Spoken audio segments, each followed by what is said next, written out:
Boomslang. The genus Dysphalidus has only one species, D. typus. The name Boomslang is Afrikaans for tree snake. The snake is usually found in trees and shrubs, hence the name Boomslang. The Afrikaans name has also been adopted as the official English name of this snake. Description: a boomslang is a slender snake with large eyes on a large blunt head that is distinct from the neck. The snake can grow to up to 2 meters long, but is on average about 1 to 1.6 m in length. The large eyes of the snake are characteristic of the species. Males have a variety of color shades from solid bright green to rust red or a combination of black and yellow. Females have a dull olive brown or gray color. Juveniles are quite spectacular with bright emerald eyes, white throat and cryptic, twig-colored bodies. Getting around. The boomslang use their muscles and scales to move between trees, shrubs, and the ground. Distribution. The boomslang is endemic to sub-Saharan Africa. It is found in South Africa, Swaziland, Mozambique, Botswana, Namibia and north through sub-Sahara Africa. In South Africa, this snake can be found in the Western Cape, Eastern Cape, KwaZulu-Natal, Mpumalanga, Limpopo, Northern Gauteng, Northwest and adjacent parts of Eastern Free State and Northern Cape. Habitat.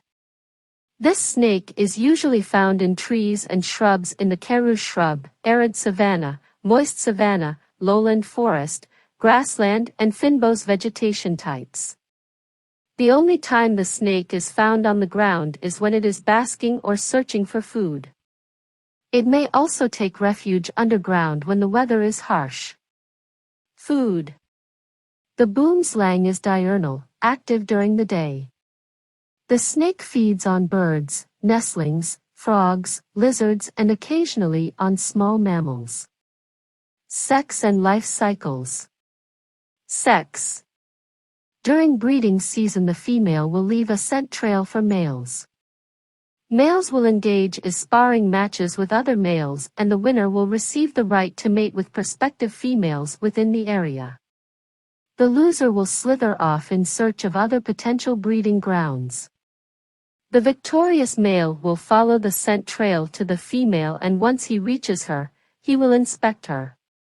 Once the male is satisfied, he will twist his tail beneath hers and copulation takes place. The boomslang is oviparous, meaning that it lays eggs. The female's gestation period is approximately 60 days. She can lay 8 to 27 soft-shelled eggs the size of a ping-pong ball during late spring to midsummer. To prevent the eggs from drying out, she will lay her eggs in a damp location. This location may be a tree hollow or down a rodent burrow. The eggs will remain in the damp location for about 65 to 100 days before hatching.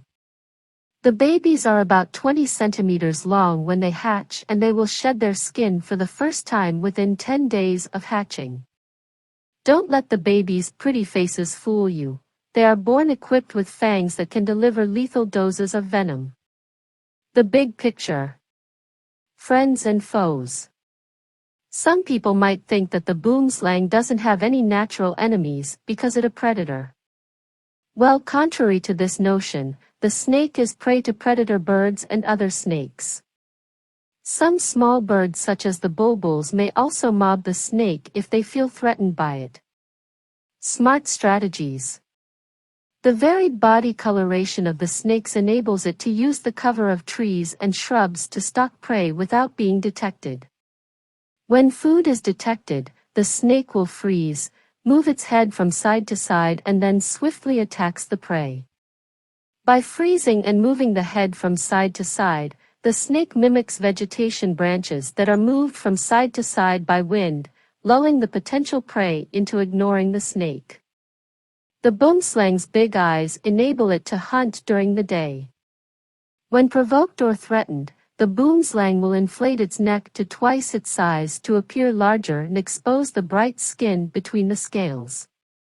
If the threat still persists, then the snake will not hesitate to strike. The snake is equipped with back fangs that inject deadly venom. The snake's deadly bite is used for killing prey and protecting itself against threats. The boomslang's venom is hemotoxic, which means that it affects the blood clotting function of the victim, causing internal and external bleeding. The boomslang is equipped with a fork-tipped tongue, which is used to collect particles in the air and deposit them on a special organ called the organ of Jacobson, found in the mouth. This special vomeronasal organ detects pheromones and other chemical signals, and is used to determine what is present within the snake's immediate environment. Poorer world without me. The snake is a biological controller. It controls the population of birds, frogs, lizards, and small mammals. People and I. The boomslang is shy and very seldom bites, however, it can deliver a lethal bite if threatened. People might think that the fact that this snake is back-fanged means that it is unlikely to bite someone. Well, this is untrue. This snake is able to open its mouth as wide as 170 degrees, making it easy for it to bite its victim with the back fangs. Most people who have been bitten by this snake are snake handlers and park attendants. The venom is so potent that even a scratch could cause serious symptoms. The snake's hemotoxic venom is slow-acting and may take 24 to 48 hours to produce serious symptoms. Symptoms include internal and external bleeding, headaches, nausea, sleepiness, and mental disorders. Here are a few first aid procedures to follow if someone is bitten by a boomslang. 1. Immobilize the victim. The victim must lie down and keep as quiet as possible. 2. Apply a pressure bandage immediately and immobilize the limb with a splint to reduce the spread of venom. 3. Loosen the bandage if there is severe swelling, but do not remove the bandage. 4. Take the victim to the nearest hospital. Antivenom is available at the South African vaccine producer, formerly South African Institution of Medical Research.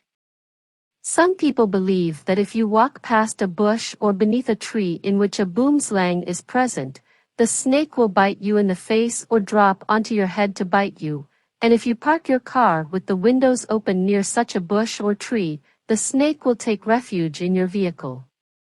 The first belief is purely derived from the fear that people have. However, the second situation has happened at the Harold Porter National Botanical Garden, but luckily no one was harmed. In general, snakes do not attack stationary objects and they never chase after humans. Bird aviaries near human housing may attract the snake and bring it into contact with humans. Scientific classification. Kingdom, Animalia. Phylum, Chordata. Class, Reptilia. Order, Squamata. Family, Colubridae. Genera, Dysphalidus. Species, Dysphalidus typus, Smith, 1829.